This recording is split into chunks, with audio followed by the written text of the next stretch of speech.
तो hello student, welcome to learn with Pankaj official के एक नए वीडियो में। तो आज की इस वीडियो में हम देखेंगे 2023 बोर्ड पेपर के लिए मैथ का कुछ महत्वपूर्ण एमसीक्यूआर प्रश्न।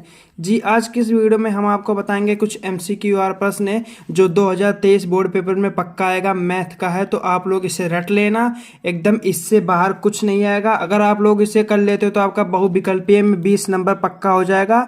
तो आज की इस वीडियो को पूरा एंड तक देखना और अगर चैनल पर नए तो चैनल को सब्सक्राइब कर देना ऐसे वीडियो देखने के लिए। चलिए स्टार्ट करते हैं हम आज के कुछ एमसीक्यूआर प्रश्न जो आपके बोर्ड पेपर के लिए बहुत इंपॉर्टेंट है। प्रश्न नंबर पहला, एक परिमेय संख्या का दशमलव प्रसार सदैव होता है। पहला अशांत, दूसरा शांत, तीसरा उपयुक्त दोनों और चौथा इनमें से कोई नहीं। तो क्या होता है, आप कमेंट करें जल्दी से। कर दिया? तो चलिए हम इसका राइट आंसर बताते हैं। देखिए, एक परिमेय संख्या का दशमलव प्रसार होता है, सदैव प्रसार होता है शांत। आपका ये बी ऑप्शन सही है, शांत। चलिए दूसरा नंबर क्वेश्चन देखते हैं। एक शून्योत्तर परिमेय संख्या और एक अपरिमेय संख्या का गुणनफल होता है। क्या कह रहा है, एक शून्योत्तर परिमेय संख्या और एक अपरिमेय संख्या का गुणनफल होता है। आप बताइए बच्चों, क्या होता है? ऑप्शन ए सदैव अपरिमेय संख्या, ऑप्शन बी सदैव परिमेय संख्या, ऑप्शन सी परिमेय संख्या या अपरिमेय संख्या, ऑप्शन डी एक। आप लोग बताइए इसमें से क्या होता है।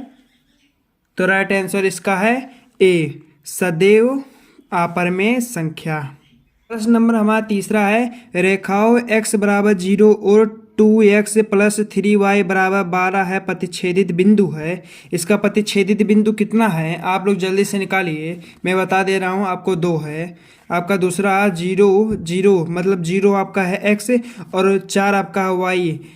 वो पे आपका 0 है और y पे आपका 4 है, यह आपका सही है। चलिए चौथा नंबर क्वेश्चन देखते हैं। चौथा नंबर प्रश्न हमारा है, वह सबसे बड़ी संख्या जिससे 70 और 125 को विभाजित करने पर क्रमशः शेषफल 5 और 8 प्राप्त होते हैं।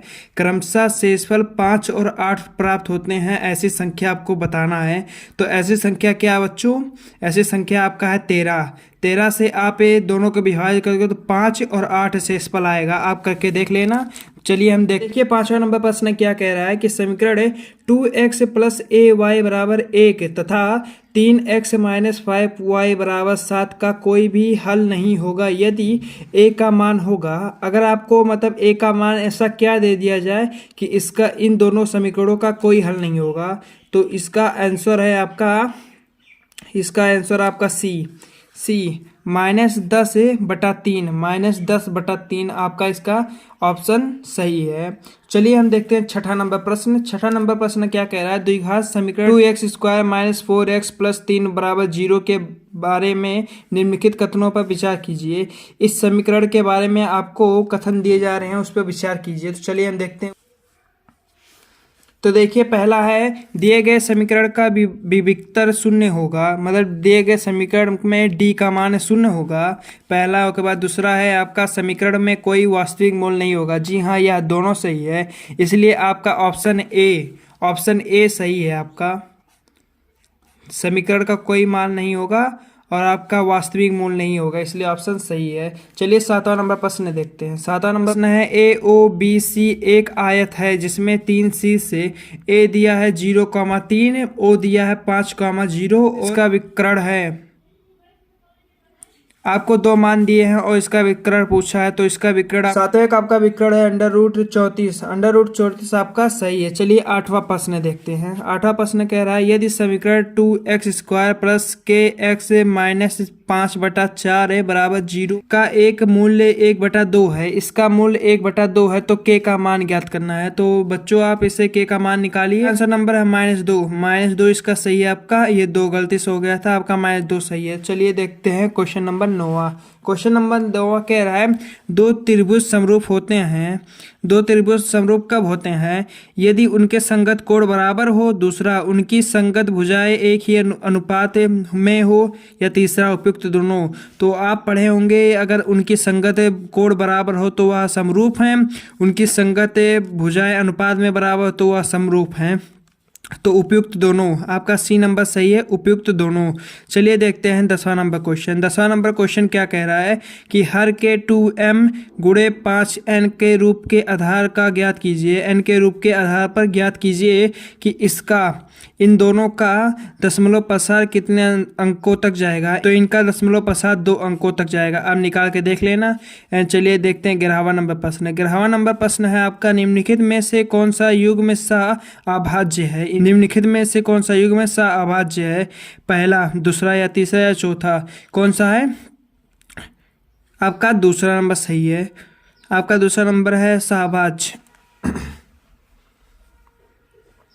दूसरा नंबर आपका सही है। चलिए देखते हैं क्वेश्चन नंबर 12। क्वेश्चन नंबर 12 क्या है, दो समरूप त्रिभुजों की भुजा 4:3 के अनुपात में है। इन त्रिभुजों के क्षेत्रफल का अनुपात ज्ञात कीजिए। इन त्रिभुजों के क्षेत्रफल का अनुपात होगा आपका 16:81। 16:81 आपका सही है। चलिए देखते हैं 13वां नंबर प्रश्न। 13वां नंबर प्रश्न है, यदि 4tan थीटा बराबर 3 तो 4 sin theta minus cos theta upon 4 sin theta plus cos theta बराबर होगा। तो आपका इसका आंसर है 13वें का आपका आंसर होगा आपका 1/2। आपका 1/2 इसका राइट आंसर है। 1/2 आपका राइट आंसर है। चलिए 14 नंबर प्रश्न देखते हैं। इसमें दिया है साइन है 75/cos 15 का मान होगा। साइन 75/cos 15 का मान होगा। इसमें आपका लगेगा साइन है बराबर है कॉस 90 माइनस थीटा। आपका यह वाला फार्मूला लगेगा इस पे। तो इसका आपका आंसर है ए। बी नंबर ऑप्शन आपका इसका सही है। चलिए 15वां प्रश्न देखते हैं। देखिए 15वें प्रश्न में क्या कह रहा है कि 1 से 10 तक की धनात्मक विषम संख्याओं का समांतर माध्य ज्ञात कीजिए। 1 से 10 तक की धनात्मक विषम संख्याओं का समांतर माध्य ज्ञात कीजिए। तो देखिए इसके लिए हम क्या करेंगे, पहले एक पेपर पे आपको 1 से 10 तक के नंबर लिख लेना है। जैसे 1 2 3 4 5 6 7 8 9 एंड 10।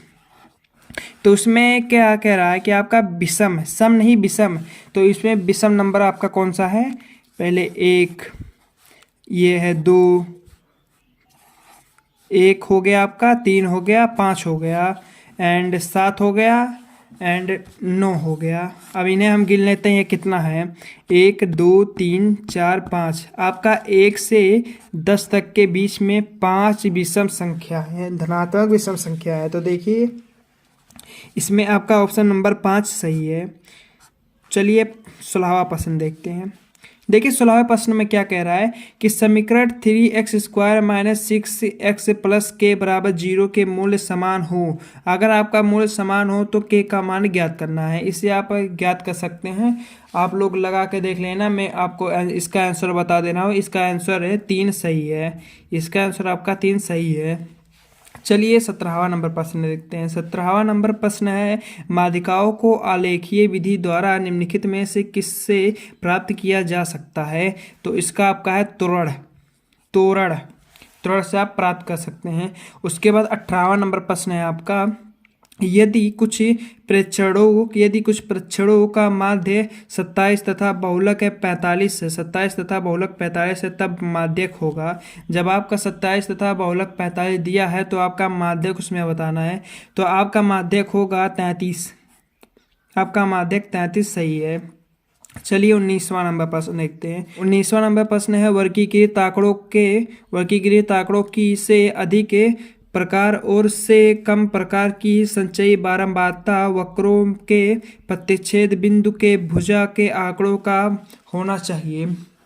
देखिए इसमें क्या कह रहा है कि वर्गीकृत आंकड़ों की से अधिक प्राप्त और से कम प्राप्त की संचयी बारंबारता वक्रों की प्रतिच्छेद बिंदु के भुजा का आकार आपको ज्ञात करना है, आंकड़ों का प्राप्त करना है, भुजा का आंकड़ा प्राप्त करना है। तो इसका आपका 19वां का माध्यक सही है। तब उसके लिए आंकड़ा प्राप्त करना आपको क्या करना पड़ेगा, माध्यक m निकालना पड़ेगा आपको। तो 19वां का बी आपका सही है। चलिए 20वां देखते हैं। आपका 20वां है, यदि x tan 45 cos 60 बराबर x cos 60 बराबर sin 60 है, cos 60 है, तब x बराबर क्या होगा? तब आपको x का मान निकालना है। तो आपका x का मान इसमें से कोई नहीं होगा आपका, आप निकाल के देख लेना। और अगर आपको इसके बाखंड की वीडियो चाहिए तो कमेंट करना, मैं आपको इसके बाखंड की वीडियो बना के दे दूंगा। तो अगर आपको आज क्या आया वीडियो पसंद आया तो वीडियो को लाइक कर देना एंड चैनल को सब्सक्राइब कर देना। तो चलिए मिलते हैं इसकी नेक्स्ट वीडियो में, तब तक के लिए बाय।